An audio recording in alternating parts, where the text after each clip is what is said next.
মীর কাসেম আলীর পুত্র ব্যারিস্টার আরমান দীর্ঘ ৮ বছর কথিত আয়নাঘর থেকে মুক্তির পর অমানসিক নির্যাতনের বর্ণনা দিয়েছেন সাংবাদিকদের কাছে। তাকে চোখ বেঁধে হাতকড়া পরিয়ে রাখা হতো অন্ধকার ছোট একটি কক্ষে। এমনকি খাওয়ার সময়ও তার চোখ খুলে দেওয়া হয়নি। কি দিয়ে খেয়েছেন তাও দেখেননি। দীর্ঘ ৮ বছর গোপন বন্দিশালায় থাকার কারণে চোখ দুটিতে এখন আর ভালোভাবে দেখতে পান না। দু চোখে পড়েছে সানি, করতে হয়েছে অপারেশন। এছাড়াও তার আর ঘুম হয় না। দীর্ঘদিন আলো বাতাসের সংস্পর্শ না থাকায় তিনি বিভিন্ন জটিল ও কঠিন রোগে ভুগছেন।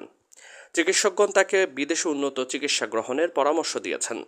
বন্দি থাকাকালীন হঠাৎ মারাত্মক অসুস্থ হয়ে পড়লে জনৈক চিকিৎসক তাকে চিকিৎসা করতে আসলে তার কাছ থেকে জানতে পারেন পিতার মৃত্যুর সংবাদ, যা ছিল তার পিতার মৃত্যুর ৩ বছর পরের ঘটনা। আয়নাঘরের নির্যাতনের সেই বর্ণনা শুনব তার মুখ থেকে। আমি ব্যারিস্টার মীর আহমদ বিন কাসেম। আমি যেখানে ছিলাম সেখানে তো আসলে সময় বুঝতে পারতাম না, দিন রাত বুঝতে পারতাম না। আমি আমার যে সেলে রাখা হয়েছিল সেখানে আমি তাহাজ্জুদ নামাজ পড়ছিলাম। এমন সময় গভীর রাতে আমার সেলে প্রায় ১০-১২ জন ঢুকে যায়।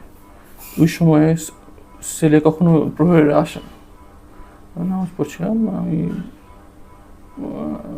এমন সময় ১০-১২ জন ঢুকে যায় এবং আমাকে খুব কড়াভাবে নামাজ শেষ করার জন্য নির্দেশ দেয়। আমি মনে করলাম যে মনে হয় এটাই হয়তো আমার শেষ দিন, হয়তো আমাকে মেরে ফেলা হবে। আমি নামাজ শেষ করলাম।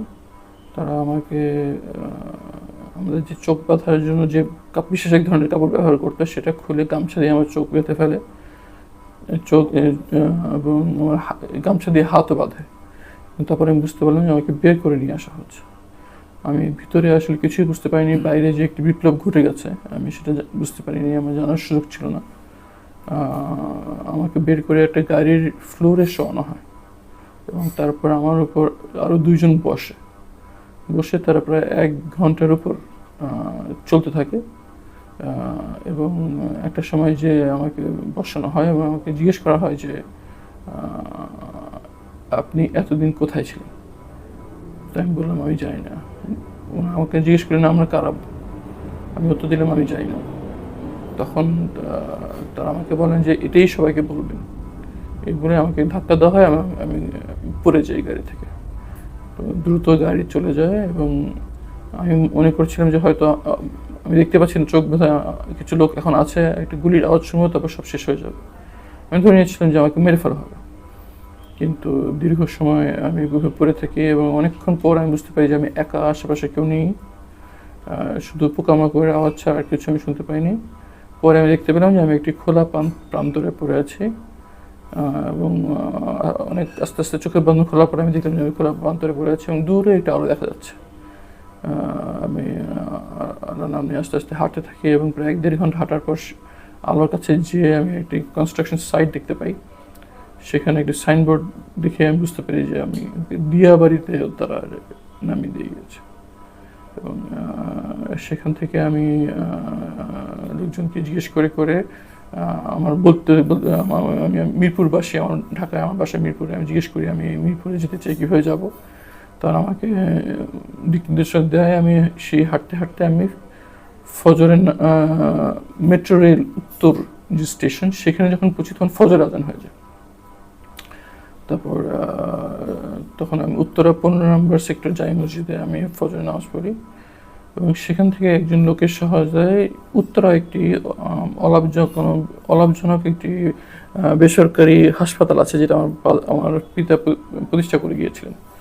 আমি সেখানে যাই এবং সেখানে লোকজন আমাকে আমার পরিবারের সাথে নিয়ে যাওয়ার ব্যবস্থা করে। ২০১৬ সালের আগস্টের ৯ তারিখে আমাকে অপহরণ করা হয় আনুমানিক 11:30টার দিকে। আমি বাসায় ছিলাম, চেম্বার থেকে ফিরে বাসায় এসেছি রাতের খাবার খাওয়ার জন্য। ঠিক তৈরি হচ্ছিলাম রাতের খাবার খাওয়ার জন্য, এমন সময় দরজায় আওয়াজ শুনি এবং আমি দরজা খুলে দেখি যে বেশ কয়েকজন সশস্ত্র লোক সাদা পোশাকে দাঁড়িয়ে আছেন। তারা আমাকে তাদের সাথে যাওয়ার জন্য অনুরোধ করেন, নির্দেশ দেন যে আমাদের তাদের সাথে যেতে হবে। আমি তাদের পরিচয় জানতে চাই এবং আমি একটি অ্যারেস্ট ওয়ারেন্ট, এই পরোয়ানা দেখতে চাই। তারা বললেন যে তাদের পরিচয় তারা দেবেন না, এবং তারা বলছেন যে তাদের অ্যারেস্ট ওয়ারেন্ট প্রয়োজন নেই। এ বললাম আমি তো সুপ্রিম কোর্টের একজন আইনজীবী, সুপ্রিম কোর্টের রায় আছে যে অ্যারেস্ট ওয়ারেন্ট ছাড়া এবং পরিচয় দেওয়া ছাড়া কাউকে গ্রেফতার করার নিয়ম নেই। উনি বলেন যে এসব আমাদের জন্য প্রয়োজন নেই। যখন আমি তাদের সাথে বাক বিতণ্ডা করছিলাম, তারা বল প্রয়োগ করা শুরু করে। আমার ঘরে আমার শিশু বাচ্চারা ছিল, ওয়াইফ বোন ছিল। তো আমি দেখলাম যে আমি যদি এখন বাধা দেওয়ার চেষ্টা করি তাহলে হয়তো একটা অপ্রীতিকর পরিস্থিতি সৃষ্টি হতে পারে। আমি তখন তাদের সাথে কোঅপারেট শুরু করি। তো তারা আমাকে নিয়ে গাড়িতে জোরপূর্বক আমাকে গাড়িতে নিয়ে যায়। গাড়িতে উঠে আমার চোখ বেঁধে ফেলে। তখন আমি বাধা দিয়ে আমি বলি যে আমি আপনাদের সাথে কোঅপারেট করছি, আপনারা কেন চোখ বাঁধছেন? তারা বললেন যে এটাই আমাদের নিয়ম। তাই বলে আমি তো সুপ্রিম কোর্টে প্র্যাকটিস করি, কোথায় আছে যে গ্রেফতার করার পর বন্দীকে চোখ বাঁধতে হবে? তখন তারা খুব কড়া ভাষা ব্যবহার করে এবং এমন কথা বলে যাতে বুঝতে পারি যে আমি যদি এখন তাদের সাথে বাকবিতণ্ডা করি তাহলে আমাকে শারীরিক নির্যাতন ভোগ করতে হবে। তখন আমাদের চোখ বেঁধে ফেলে, তখনই আমি বুঝতে পারি যে এটাই স্বাভাবিক গ্রেফতার নয়। এবং এরপর থেকে আমি 8 দিনের আলো দেখতে পাইনি। আমাকে নিয়ে এমন একটি কক্ষে রেখে দেওয়া হয় যেখান থেকে বাইরে কি দিন আর রাত এটাও বোঝা যায় না, এবং সেখানে আমি অবস্থান করি বাকি 8টি বছর।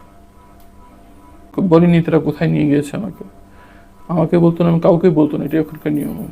লোকেশন বলতো না, দিন বলতো না, দিন বলতো না, এমনকি সময়টাও বলতো না।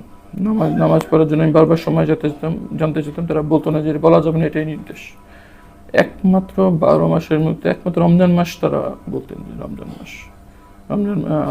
রমজানের চাঁদ যেদিন দেখা যেত সেদিন সব বন্দীর কাছে এসে তারা বলতেন যে চাঁদ দেখা গেছে, আপনারা আজকে তারাবি নামাজ পড়েন, রাতের বেলা সেহরি দেওয়া হবে এবং ইফতার দেওয়া হবে। এবং ঠিক সেই রাতের বেলা সেহরি দেওয়া হতো এবং ইফতার দেওয়া হতো। ঠিক এভাবেই সারা 12 মাসের মধ্যে একমাত্র রমজান মাসটা আমরা বুঝতে পারতাম